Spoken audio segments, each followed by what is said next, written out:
I watched that from Israel. We'll be on page Lamed Tes. Thank you for watching from Israel. We appreciate it. So what page are we in? Lamed Tes. So we didn't move much. 39. Hmm? No, we didn't move much. The motion is not on the On the page. double? The motion is not on the page. That's not where the motion primarily takes place in this Then underline in this Yes. class. probably me. There's one like this also.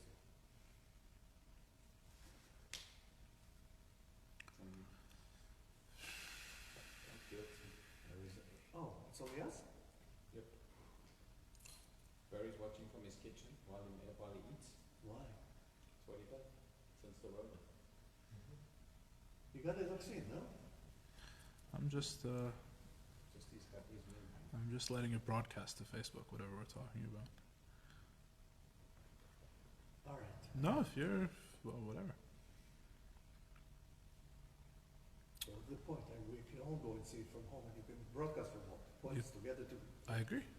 We all agree with you. That's why we go. All right. Last time we met, well, we should start closer to the beginning maybe, because it's been a while.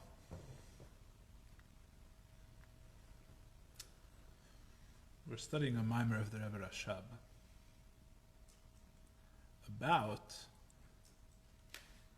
Achdus Hashem, the unity of God. The unity of God means the unity of God, how God relates to the creation. That's what the unity of God means in Chassidus. Otherwise it would be a mimer about emunah. It would be a mimer about faith, a mimer about yediyah, about the knowledge of God. This mimer is not about faith or knowledge of God. This mimer is about Achdus. It's about God's relationship with the world.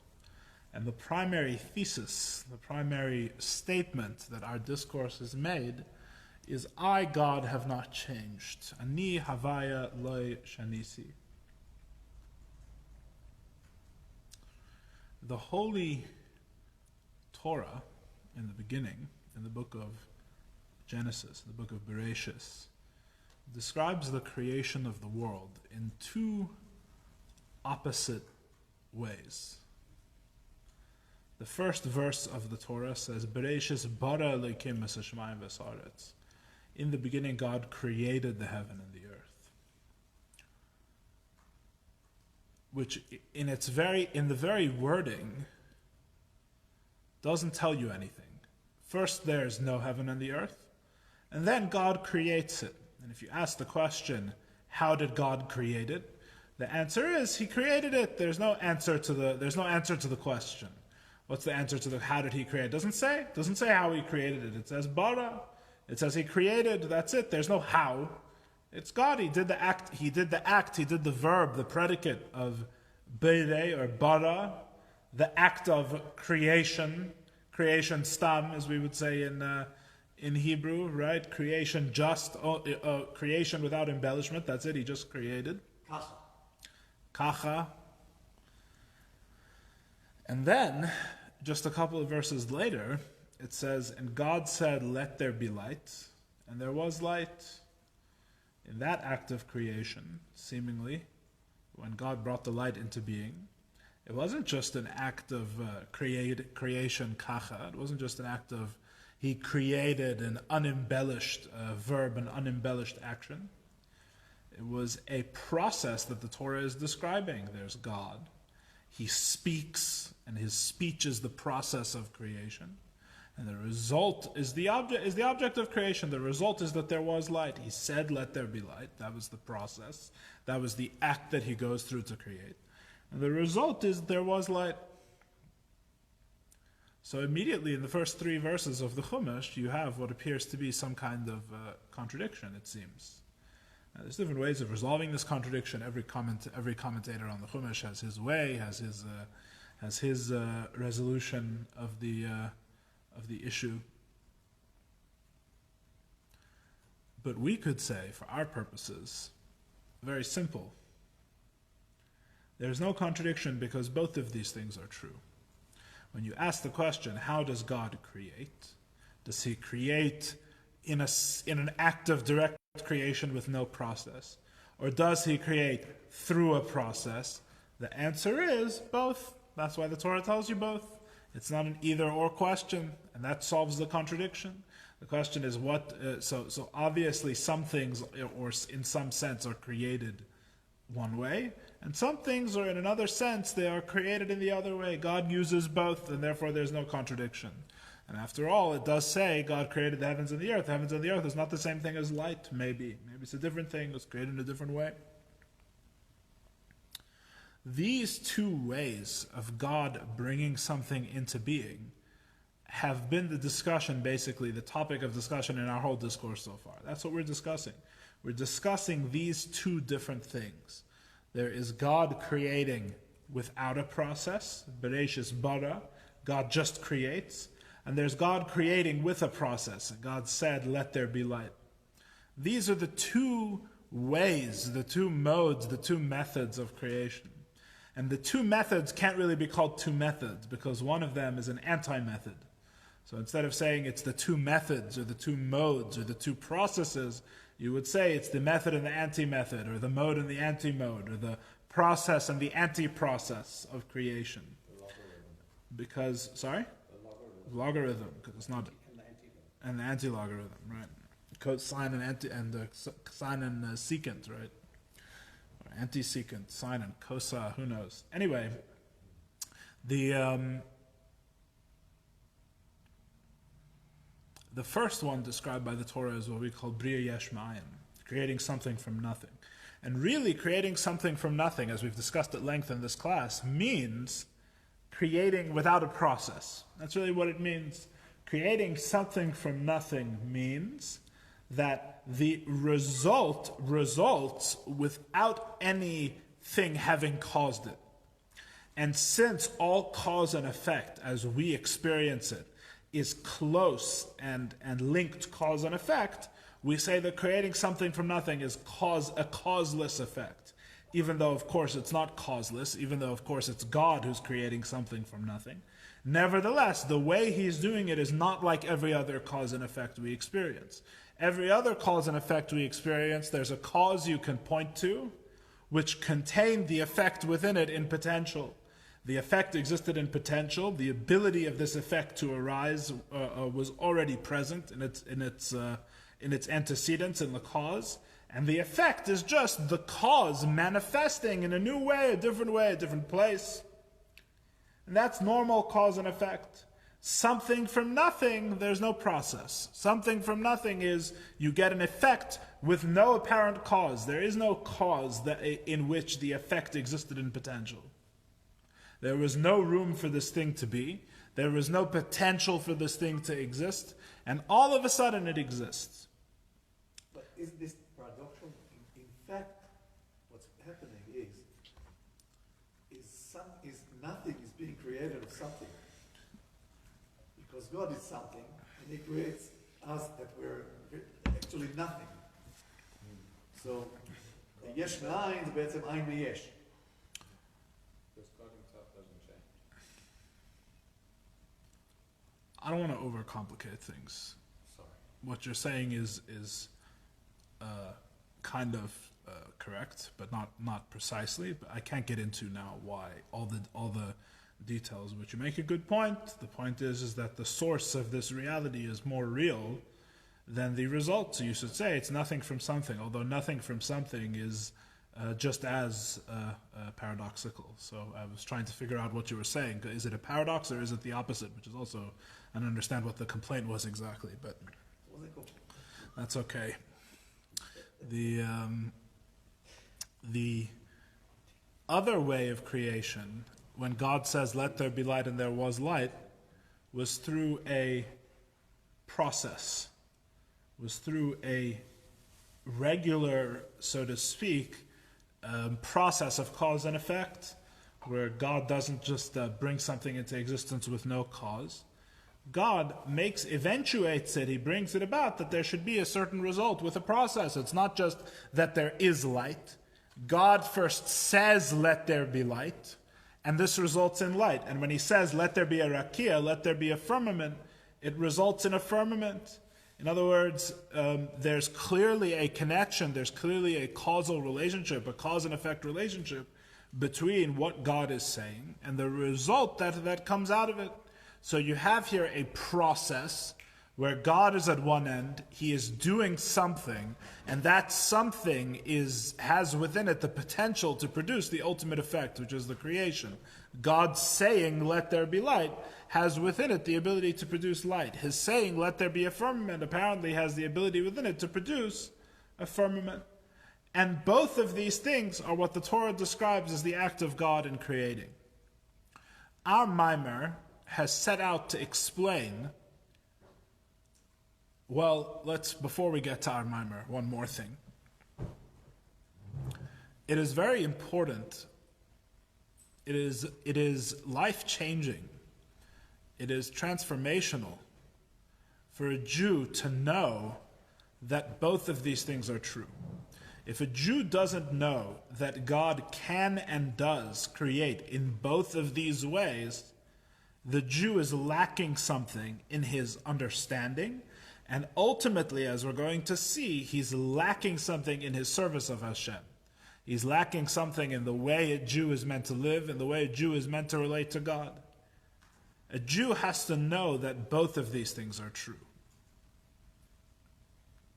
Why is it important to know that both of these things are true?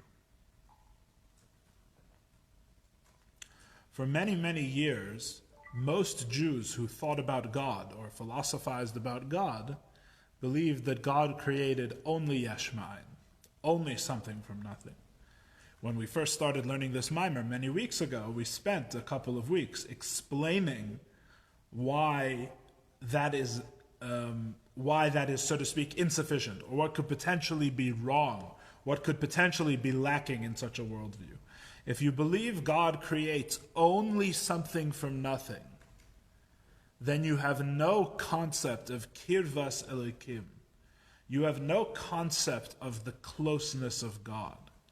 And in fact, the truth that the Rebbe Rashab and his father and his son and all of the Rebbeim, back to the Baal Shem Tov and down to our Rebbe, the truth that they are trying to convey about God is that God is not a reality that is found in the external world, so to speak. God is not a reality that is encountered like you encounter an object, like you encounter an apple. If you encounter God like you encounter an apple, that means by definition that God has to be very far away from you, because God is not within our experience. There's all of these things between us and God, right? There's all these other things that we experience which are not God. And nothing that God creates and nothing that God has placed in our regular day-to-day experience reflects God in any way. Because God created them all without a cause. God created them all at a distance. This thing has nothing to do with God, fundamentally. This thing came from God at a distance. So there is no connecting with God. God is in his heaven, as who said? Someone said, Charles Dickens, someone wrote, God is in his heaven, and we're here, Hashemayim Shamayim LaHashem, Va'aretz Nasan Livnei Adam, right? God is in his heaven, the earth, we're on the earth, and never the twain shall meet. There's no real meeting between these two things. Everything on our reality that appears to be godly on this view is just another creation. Is weiter, as we would say in Yiddish, is weiter a creation, is od, it's another creation, right? So if you say, what do you mean? I connect to God through Moses, his prophet. Moses, his prophet, is also a creation. You say, what do you mean? But Moses, as a prophet, is connected to the Shechina. What's the Shechina? The Shechina is weiter a creation. Everything is a creation. Everything is just another thing that has nothing to do really with God. Right? And in fact, philosophically, if you really learn, can't have anything to do with God, because it would contradict his perfect aloofness from everything, right? Aloofness from the Hebrew word aluf. I think there actually is a connection there, but aloof means aloof. Someone who's aloof is removed. Someone who's aloof is with nose in the air. My hands don't get dirty. I'm aloof. I don't get involved. Right? That's how, if God creates everything, only something from nothing, right, then everything that is not God is mamash, not God. God is somewhere far away. If, on the other hand, you only, God forbid, believe that God creates through a process, it's only a process that creates him, this doesn't just mean God is close, this means God is not God. You have the opposite problem. You have the opposite problem. If God creates, if everything is created only in a way of cause and effect, this means that every speck of dust is in the same chain of being with God. God is number one, and the speck of dust is number 1,000,000 on the same list, right? It's just that God was earlier in the list. The speck of dust is later in the list, right, of causes. You work all your causes back. This is what the idolatrous Greeks believed, so to speak, right? That God is just the first cause in a long chain of causes and effects. So rather than protecting, so to speak, God's perfect infinitude and perfect unchanging nature, right? What you instead do is you bring God into the reality. You make of God just another thing, right? You make of God just another being in the chain of creation, God forbid, right? Rather than its ground, rather than something truly different, right? So philosophically, both of these ways, if taken to the extreme, right, has issues. Now, historically, Jews, of course, know that God creates yesh ma'ayin. God creates something from nothing. And historically speaking, and Jewishly speaking, that's the better mistake to make. The better mistake to make is to say that God is aloof, rather than, God forbid, say he's within the creation, which is tantamount to idol worship. God forbid, right? But with the revelation of the Kabbalah, and the further revelation of the Chassidus, we now know the Torah has been revealed. It has been revealed what the Torah has always said in a profound way, with a new revelation of Torah, the well springs of Kabbalah and Chassidus, the pnimius of Torah in recent generations. We now know and have a way of understanding how both of these things are true. And in a sense, they balance each other. In other words, it is both true that God is close, and yet, God is actually God. He's not just another thing within the creation. And both of these things are true. God is God, as described classically. He is a God who is truly above and beyond all understanding, all connection to the creation. He is above and beyond any description, any relationship. He is above all of these things. And yet, at the same time, God is very, very, very close. God is closer to us than we are to ourselves. That's how close God is. And both of these things are true. Now, how can both of these things be true? That's why there's more than one page of Kabbalah and Chassidus, right? That's a good. Now we get to a good question. How can both of these things be true? So that's why we have a mimer. Now, our mimer has been putting it like this. Our mimer says, our mimer is based on the statement, Ani avaya lo shanisi, I, God, have not changed. I, God, have not changed is the combination of these two aspects that we're aiming for. I, God, have not changed means, on the one hand, he is truly God. God has not changed at all. In other words, God is unchanging, he is truly infinite. On the other hand, I, God, have not changed actually means that God is very, very close. God is very close because before God created anything, all there was God. And that's what it means, I have not changed. It should mean if God hasn't changed by creating, that means all there is now is God, which means that God is very, very close, because if he's all there is, then what could make us far from him? What could get in the way? What could get between us and God if he's all there is, right? So, our mimer is explaining both of these things. I, God, have not changed. It starts by explaining to us how to understand the process and what that means for the unity of God, with the relationship between God and the creation. First, we discuss the process. We said that God conceals himself in order to create. That's essentially the process. That's what's described as speech. When God says, let there be light, he's describing a process of self-concealment to relate to the other. That's what the Torah is describing. That's the metaphor of speech in the Chumash. That process we explained we divided it into three perspectives. There's the perspective of the receiver or the end result of that process. There's the perspective of from the process itself within the process. And there's the perspective of God himself who initiates the process. And our first however many classes studying this Maimar were all about how the last two of these perspectives, the process where God is concealing himself, and of all the more so, Kal v'chomer, God himself, are not at all changed by this process. This process does not actually change anything vis-a-vis God. Before, there was only God everywhere, and even though he is going through this process of self-concealment, now the same way God is everywhere. How is that possible? Because we explained, Ein etzem mastur al etzem. God, his process of self-concealment is not a removal, God forbid, or a true change in godliness, because the only thing God has to hide behind is God himself. His concealment is himself.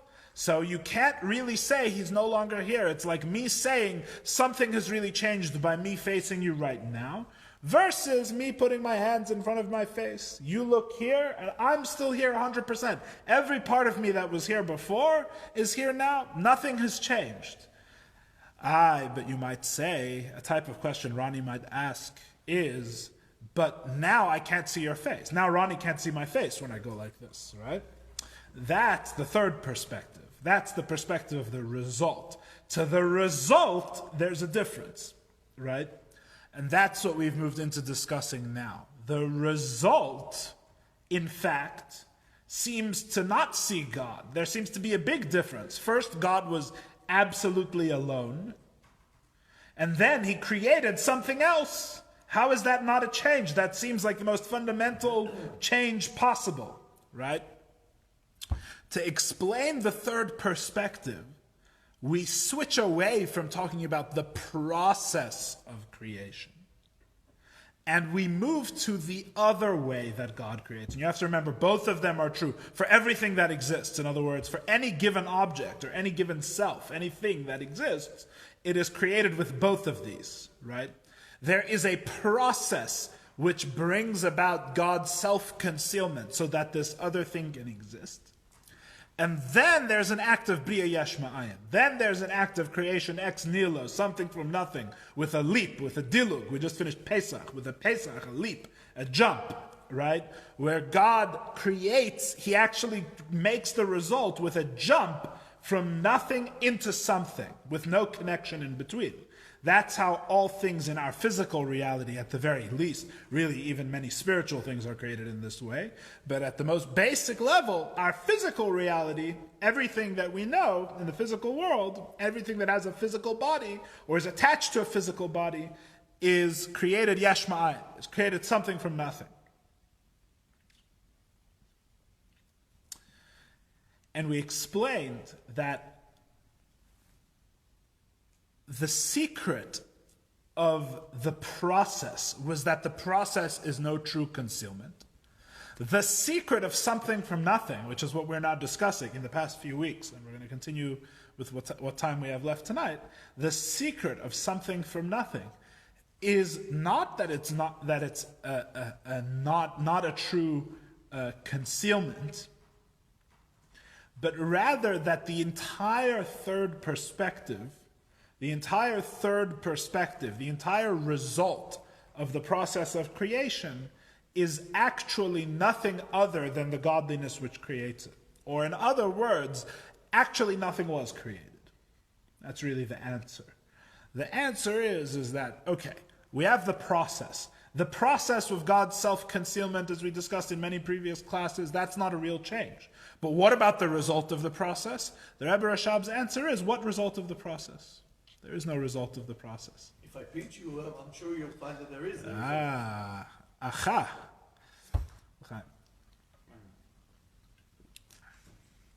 So for this, we have to understand. We're not saying that Ronnie pinching me doesn't exist. Well, for now, it doesn't exist. Hopefully, we can keep it that way. But we're not saying it can't. We're not saying it can't, in principle, exist. What we're saying is that it does exist, but its existence is not what you think it is. Its existence is in a way that really it's nothing. And again, we don't mean it's nothing like nothing. We don't mean nothing exists. That's not what we're saying. We're not saying the world doesn't exist. We're saying that the world is batul, right? We're saying that the world is nullified. And as we spoke about in an earlier class, I don't know if you were here, Ronnie, we spoke about in an earlier class, nullified in Chassidus always means nullified within. There is no bittul by yourself. There's no such thing. Bittul is bittul to something. If you're nullified to or nullified within something. So we don't mean the world doesn't exist. We mean the world is nullified within something. Similar to how in the halachic realm a drop of milk can be nullified in a big pot of cholent, a big pot of soup, right? It's the same word. It's the word bittul, nullification. So too our world is nullified. And we've begun to explain what this means. That's what the past few classes have been about. That's what we've been discussing recently. What does it mean that the world is nullified? And as I keep mentioning, it should sound like a review for people who are here for Tanya, because the beginning of this, the whole first page of the Rebbe's explanation of this concept is very similar to what the Alter Rebbe says at the beginning of Shar Yichud V'Emunah, the beginning of the second part of Tanya. The Rebbe Rashab basically explains like this. The whole problem, this whole thing where you think that the process of creation has a result, where you think that things actually exist separate from godliness, this whole thing you can only understand if you say that everything is created only through a process. If you say everything is created only through a process, if you deny Yesh Ma'ayin to Hashem, then you're right. Then everything, every result actually exists. It exists independently, it truly exists.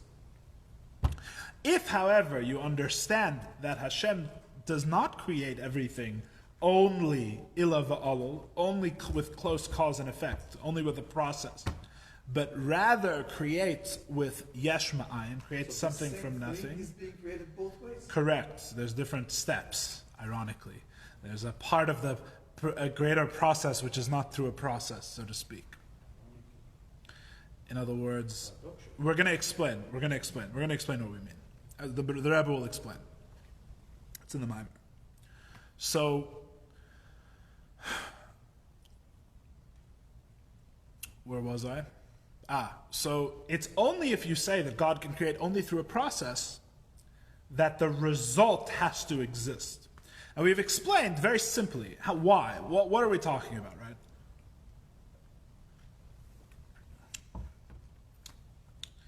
Think about it this way. I'm going to say it differently than how we've said it in previous classes, as I like to do in the review, so we can try and sometimes you shake something loose when you come from a different, which I've already been doing so far today, but we'll continue coming from a different angle. So you shake out a new coconut, and you come from a different angle. So, what do we mean when we say, usually, that a physical object exists? What do we really mean? Right? So the way the Rebbe Rashab would put it is that what we normally mean when we say something exists is that it has a stable, consistent, not appearance, it is a stable, consistent result of its causes. That's really what we mean. It is a stable, consistent result of its causes, right? Let's do something very simple. I don't know. Yeah? Here we go. So we mean serious business. This is for the people who don't pay attention. And, So let's say this has two parts. Actually, much more. Everything that we mass produce is much more complicated than this. But let's say it has two parts, right? Let's say it has the rubber and it has the wood, right? Just let's say, that's two parts somehow, right? So this object is created with essentially three things. Really, you could really say Aristotle liked to say four causes, whatever. We're not Aristotle. Let's say this is made fundamentally from three things, right? You have its two physical ingredients, really fundamentally from two things. You have its physical components, the wood and the rubber, right? And you have the manipulation of the artisan that put those things together to make this result, right? Now, how come the artisan doesn't have to sit here and keep making this? And the answer is very simple. This thing already existed.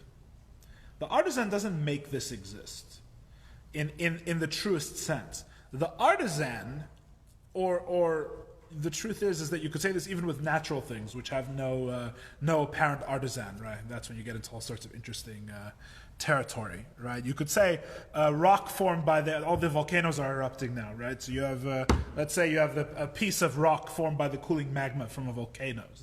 It's the same thing in principle, right?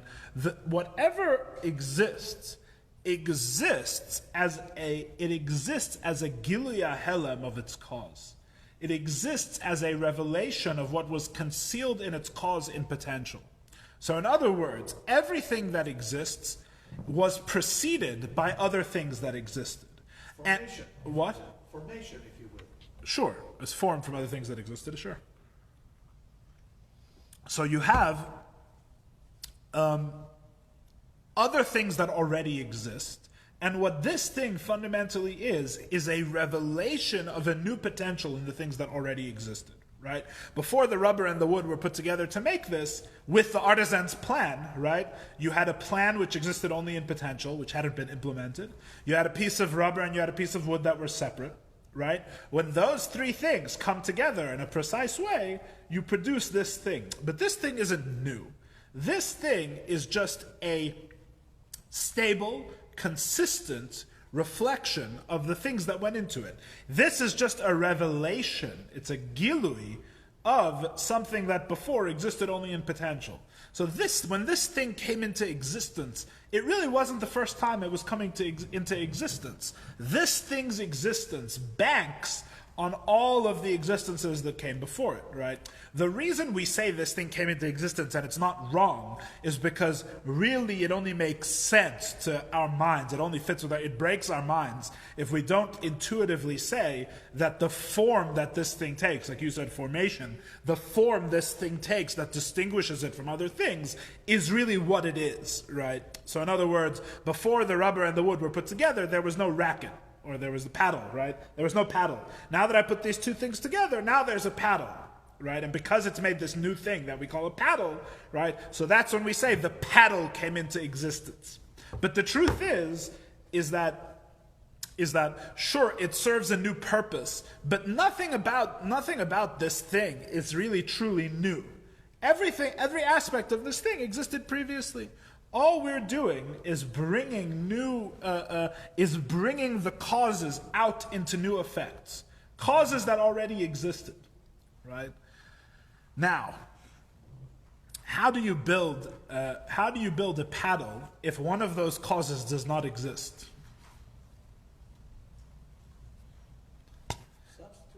The answer is if those are the only three things, right? Then you can't make a paddle. Right? There's a fundamental rule of philosophy. The fundamental rule of philosophy is that nothing comes from nothing. Right?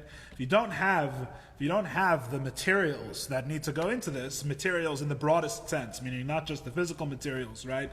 But the idea of how to put it together, the understanding of how to put it together, etc., right? The ultimate purpose for which it's created maybe is one of the materials. If you don't have the various things that comprise this thing, if they're nothing, then they can't cause the effect, right? And the thing never comes to exist. This thing never happens, right? However, on the other hand, when you do have those causes, and they do come together, they are brought out of potential, the result is as real is as existing as all of the ingredients were. Why?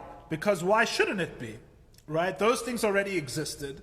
All I've done is bring out something that was already within them, that already existed in potential. Now it exists in actual, but there's no reason why. In other words, it's stable. It exists as it exists. So here's the two rules. The two rules are all of the causes have to exist for this to come together like this. On the other hand, once they all exist, it's as easy for this to exist as all of the previous causes were. Right? Because it already existed there in potential. Now it just exists in actual. It's not a big deal. It's so simple that it sounds complicated. We're saying very simple things, right? Sometimes when you break things down to the simplest, it starts sounding foreign and strange because it's so simple, right? What we're saying is not really anything groundbreaking. If God creates in a way of something from something, you would be saying two things about God ultimately. Number one, you would be saying that he exists, which this is the error we described earlier that you fall into when you say God only creates something from nothing, is that you make a God that exists. We had a whole class where we explained that God does not exist, right? Or that God, for people who that makes nervous, that God transcends existence. He's beyond the definition of existence that everything else shares. So number one, you would be saying that God exists. If God creates everything only as the ultimate cause, like rubber and the wood are the cause of this paddle. Number two, you would be saying that the resulting thing that God creates can exist as easily as God does. Right? It banks on his existence. It's just a potential that was already there within God that was actualized, which is itself a big problem to say that God has potentials. And it's philosophically verboten, philosophically not allowed to say that God has potentials. Now you're wondering, how did the philosophers get around this? Because they wanted to say that God did create everything in a way of cause and effect, and that God had no potentials. The answer is they got around it by saying that God didn't really fully create everything. Really, matter always existed, and it just reacts to God kind of all on its own. God never moves. Everything moves around God. That's why he's called the unmoved mover, and a whole bunch of very impressive acrobatics that had to take place to be able to say all this at the same time. That doesn't really concern us. I'm not a very good acrobat. Wrong body type.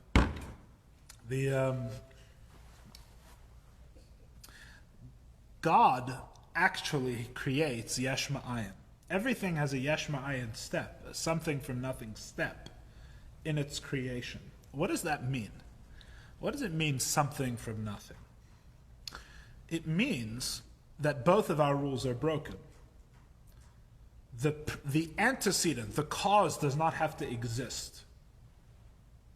When we say it doesn't have to exist, we mean exist in the same way the effect exists, right? Well, if in the long chain of causes and effects that creates this, right? Because it's obviously not just the wood and the rubber. Where did the rubber come from? Where did the wood come from? And it's a whole chain that goes back and back and back, etc., right? Indefinitely, or whatever, or definitely, depending how you look at it. But the everything in that whole chain, each thing has to exist the same way the next thing exists. Right? They all share a definition of existence. This chain rides. This chain is like pearls strung on a string of existence. It needs the existence to go through it. This whole chain doesn't work if at some point a step doesn't exist. What would that even mean to the chain? It doesn't make sense, right? It so doesn't make sense because the way we think about the world is only something from nothing. So to us it's obvious, right? If you're building a 30-story building and one of the stories doesn't exist, right, you're going to have a problem, right? It's the same with everything. All of these chains of causes and effect, obviously every step has to share existence. It's so obvious that we don't even think about it. It's such an obvious prerequisite, right? What we're saying when God creates yesh ma'ayin is that at some point there was a step that didn't exist, is really what we're saying. And what we mean by didn't exist is not absolutely nothing. We mean that God is causing it. But what we mean is that he's causing it in a way where the cause and the effect do not share the definition of existence. Or a different way of saying it, which is not as precise, is that it's distant cause and effect. Ila va'alo, the regular cause and effect is close, is bekiruv, is close, right? You have close cause and effect. The cause and the effect at some point have to be in the same place and the same time to affect each other, right? There's a closeness, there's an interlocking chain. You might call it hishtalshalus, right? An order, a chain-like order, where the end of one thing has to go into the beginning of another, and they have to coincide both temporally, spiritually, causally, however you want to put it, right? This is distant cause and effect. Somehow, and in fact, if you learn the Maimarim about Yesh Ma'ayin, the further away they are, the more they cause, right? Which has some interesting metaphors in modern physics, which is not for our discussion now. The further away they are, the more they cause each other, right? In other words, Yesh Ma'ayin is the opposite of our way of thinking about the world. Yesh Ma'ayin is that the more the distance is between the nothing and the something, the more the something exists. If the something and the nothing suddenly became close, the effect would not exist. What? What do I mean by that? What I mean by that is that when the yesh meets the ayin that creates it, it becomes obliterated, it annihilated. It becomes in a state of bittul where it doesn't exist at all. Which will become, as we go through this, will become a little clearer because we'll think about this more. We'll see what I mean a little bit. So, but that was really a side point about the further away they are, the more, right? That's a side point. The fact is that there's a step in the process that does not exist. So that breaks our first rule, which was that the things that caused this all had to exist, right? The second rule is about the effect, right? So now there's an effect, but it doesn't bank on or depend on the existence of what caused it, because what caused it didn't exist, right? So there is no existence, there is no prior step where this thing existed in potential, because the prior step was nothing, and nothing does not have the potential for anything. It's nothing, right? In a nothing, there is no potential for a something. Yes? So, it breaks the second rule about causes. The first rule is that the causes have to exist in the same way the effect exists, right? Yesh ma'ayin, the cause does not exist in the same way the effect exists. And the second rule was that the result is stable and exists in the same way it's caused it, right? In Yesh Ma'ayin, the result is not stable and does not exist in the way that it's caused it, because its cause did not exist, right? So this is what the Rebbe says. The Rebbe says that if you allow God to create something from nothing, if we allow God to create something from nothing, which really means we stop being stupid and try to wrap our heads around it, that's what we mean by allow.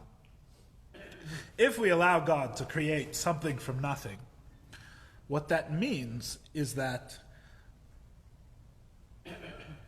the first thing that it means, and it's really a whole explanation here, so we are only really at the first step, so we're not, I'm trying not to get ahead of myself so we don't over-confuse things.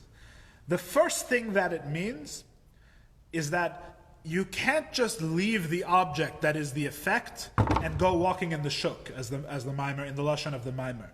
You can't be like the potter who makes the pot and then he walks in the shuk without having his hands on it and the pot still stands there. The reason that's possible is because of the basic assumptions we make about causes and effects that are something from something, that are yesh mi yesh, that are ila va'alu, close cause and effect, right? Where things have come about through a process. When things come about through a process, close cause and effect, the cause doesn't have to remain in contact with the effect, because the effect of the thing is just an expression of the existence that preceded it. Yes? So it can continue to exist the same way the clay existed before the potter woke up that morning, so too the pot continues to exist. It's not a big deal, right? The big deal is to think about when God creates something. When God creates something from nothing, what existence does this thing have? It's not the revelation of a previous potential. It's not causes manifesting in a new place, which is all this is, right? The causes manifesting in a new way and in a new place. When God creates something from nothing, there is no cause, right? There's a step that's nothing, which can't manifest. Nothing only manifests as nothing, right? So then the question becomes, First of all, God must always be involved. And second of all, what exactly is this thing? If it's not its cause manifesting, right? If it's not a manifestation of its cause like everything else is, so then what is this thing? And that's what we're up to in our mimer. Most of this class was review. Okay. That's where we are. Questions, comments, concerns? Reminds me of this fable that the sages came to God and said, we finally know how to create a man. Yeah. So they told them, okay, go ahead and do it. Mhm. So they piled a pile of dirt on the table. Yeah. So they said, hold on, bring your own dirt. Right. You have to use your own dirt. Exactly. That's exactly right. That's exactly right. When we create, it's banking on a previous existence. That's what we mean by creation. We mean putting something into a new form for a new purpose. That's really what we mean. When God creates, there's a step where there's nothing. Now, we're going to say mashalim for this, right? And you're going to complain about the metaphors, the mashalim metaphors. We're going to say metaphors for this. The Rebbe has metaphors for this idea. And we're going to complain about the metaphors, because the metaphors are all imperfect. So we're going to say, this aspect of the metaphor doesn't make sense, and this aspect doesn't make sense. And I'm just telling you beforehand, of course there's parts of them that don't make sense, because this is not something that exists within our reality. So obviously every metaphor is going to be limited. There's going to be aspects of these metaphors which are not totally satisfactory. And that's by design, because there is no true yesh ma'ayin, there is no true something from nothing in our experience. So is ayin actually God's utterance? Is this nothing? It's complicated. We're going to discuss that. We're going to discuss what exactly we mean by this nothing. That's a very good question. It's a very good question. The answer is naturally complicated, but we're going to discuss. We're going to discuss what we mean by this nothing. I just wanted to say it in the most basic and, austere way possible, right? The simplest way possible, because if you don't have it in the simplest way, you're not going to understand it when things get more complicated. So when you have it in the simplest way, you can always come back and check with this simple understanding and make sure that you haven't gone wrong with your much more abstract or complex or difficult understanding. So we're going to get to what we mean by this nothing. Okay, I'm going to read a little bit. We're on page Lamed Tes. As soon as I figure out where we are, I'm going to tell you.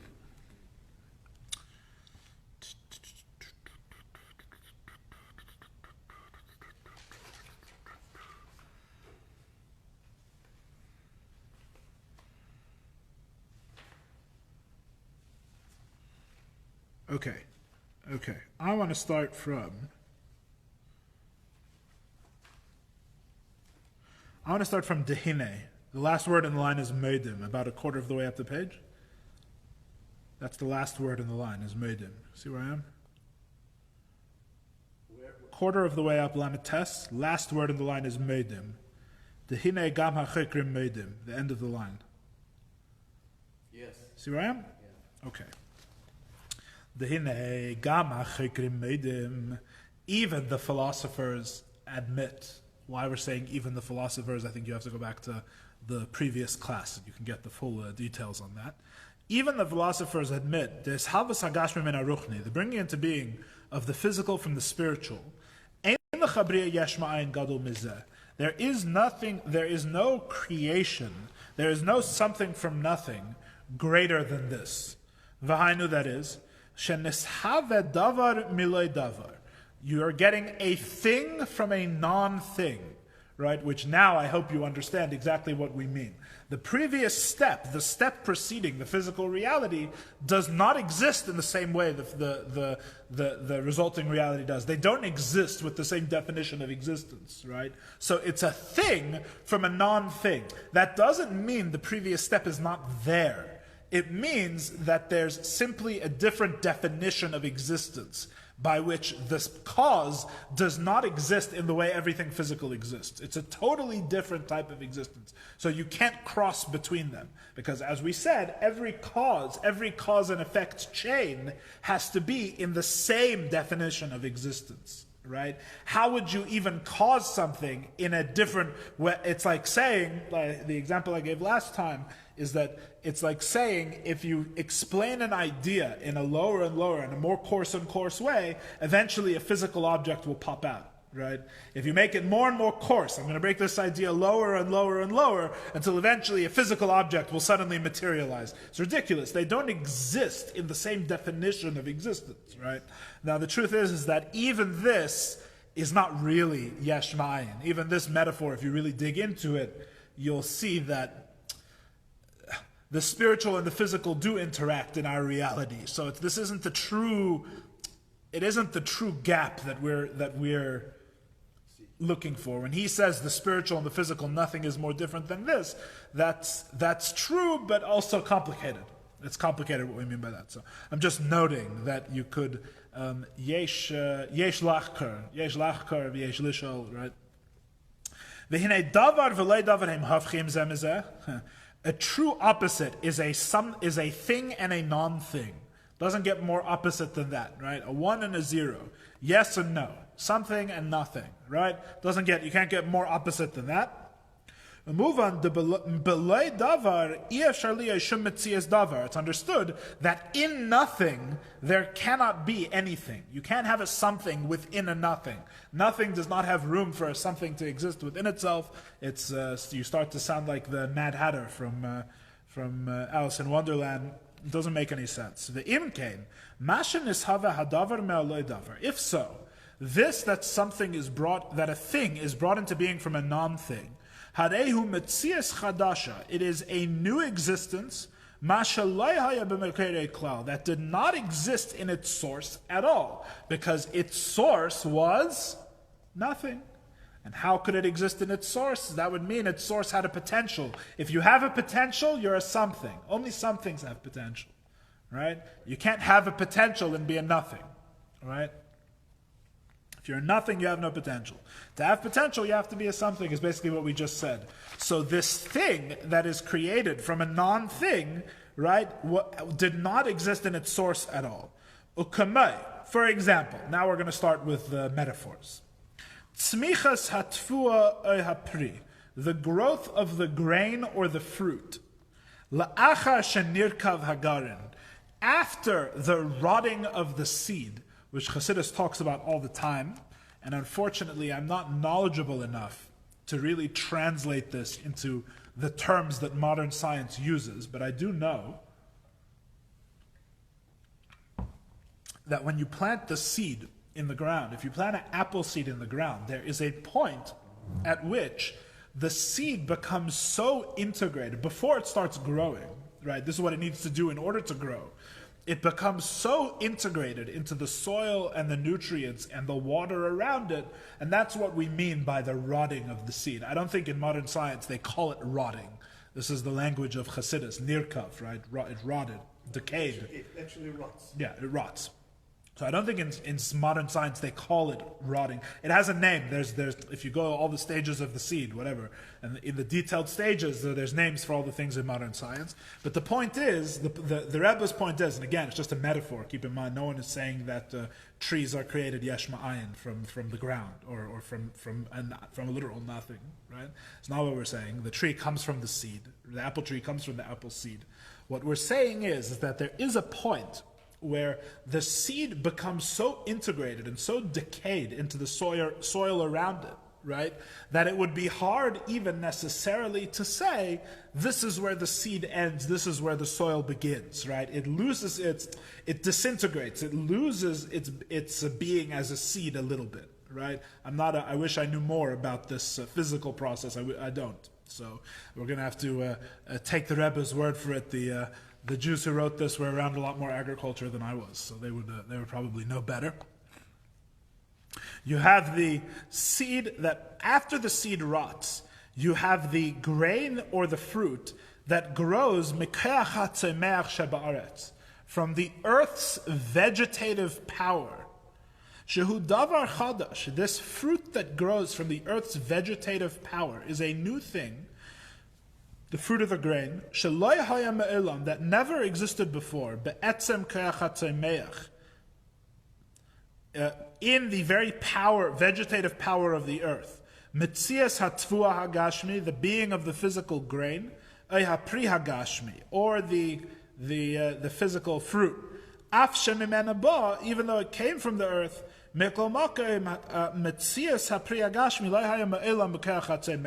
the existence of the physical fruit never existed in the vegetative power. And this is a metaphor for something from nothing. Yeah. So you have a point at which you have a fruit. You have a fruit, an apple. You have a fruit which contains nutrition. You have a fruit which has a certain taste. And this fruit is able to be consumed, right? To give sustenance to various creatures, right? Or grain as well. This physical object of the fruit, right, never existed in the soil in which it grows. The truth is that in a profound sense, it also didn't exist in the seed even, right? Although what we're saying is, the whole point of this metaphor in Chassidus is that at some point there really isn't a seed. That's really meant to be the metaphor.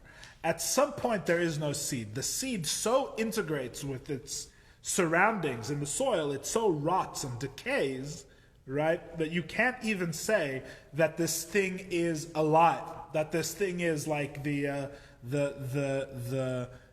place where a new plant can be born. There's nothing here. The seed is... What? Exactly, that's the metaphor, right? That's what we're going for, is the idea. The idea is that this thing is dead. There's a dead piece of something that fell off a tree that's in the ground, right? It's not just not alive, right? It's totally, it disintegrates. It's falling apart. It's rotting in the ground, right? It's lost its coherence with its surroundings. And yet, somehow, not only does it grow, it produces this whole beautiful fruit that I can now eat, which did not exist in any of its traits or any of its qualities within the ground at that moment. At that moment, when the seed was rotted, there was no potential for this thing in the ground, right? The ground is just dirt. What was there? What was there in the ground even, right? There was no sweetness. There was no sustenance. There was nothing edible, right? What? The koach hamatzmiach, right? So whatever that means, right? The earth has the ability to make things grow when you plant it in it, right? The Rebbe is actually talking about a spiritual koach, by the way, not even a physical koach. The spiritual koach hamatzmiach, right? Which is what causes things to grow. The vegetative power of the earth. God has placed within the earth a certain spiritual energy which makes things grow from it, whatever that means. That spiritual energy did not contain within it an apple. That's what the Rebbe is saying, right? So there's a point, in other words, what the Rebbe is trying to say is like this. In the mashal, and again, I don't know how true this mashal is. In the metaphor, there's a point where there is no physical antecedent to this fruit. There's no physical thing that can produce this fruit, because what is there for the fruit to grow from is just dead dirt here, including a decaying thing that fell from an apple tree, right? There's just dirt here. And obviously, spiritually, there's no antecedent for a physical apple, because physical can't come from the spiritual, right? So the question is where in the world does this fruit come from? And what we're saying is, it's like something from nothing. It's like there was a step where there was no potential for this thing to emerge. There was no room for this thing to emerge at all in this step. That's the metaphor. So too understood about in general about the creation of the world. About the creation of the world in general. They come about something from nothing. They are truly a new and innovative thing.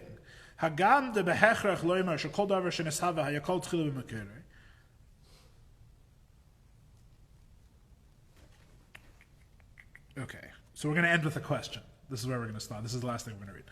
Hagam, so the Rebbe is going to ask a question. So the worlds are like this. That's our whole point so far. In other words, we haven't even gone on to say, we haven't even begun really explaining what it means that the worlds are batul. All we've noted is a few points. Number one, in everything's creation, they come about something from nothing. Number two, what this means is that their cause doesn't have to exist, and once they exist, they're not stable. They can't bank on the existence of their previous cause, right? They don't exist. They don't come from that potential. Now we've made a metaphor from grain and from fruit. And we've said this is what the worlds are like. In general, all the worlds are created something from nothing. They come from Hashem in this way, where they come from a step that did not exist in the same way that they exist. Fine. So now we're going to end with a question. It's a cliffhanger. You got to keep them coming back, right? Even though we have to say, everything that comes into being had to exist in the thing that caused it, had to be included first in its source. And what there does not exist in potential cannot exist in actual without first existing in potential. Right? If this thing came about from its source, it had to have existed there in some way. Right? How can which is a different way of saying something from nothing makes no sense. Right? What do you mean something from nothing? How is that even possible? Yeah. As is known. And since the worlds were brought into being, they must have first existed within their source. Right? So in other words, what are you trying to say? Doesn't everything exist? How could something come about from nothing? Doesn't everything exist previously in its source, right? And we want to say that the source of the worlds was this step where nothing existed. But how can you say they didn't exist there? Because everything that comes into being exists in its source. And the answer is that we will deal more with this contradiction, the contradiction of something from nothing next week, God willing.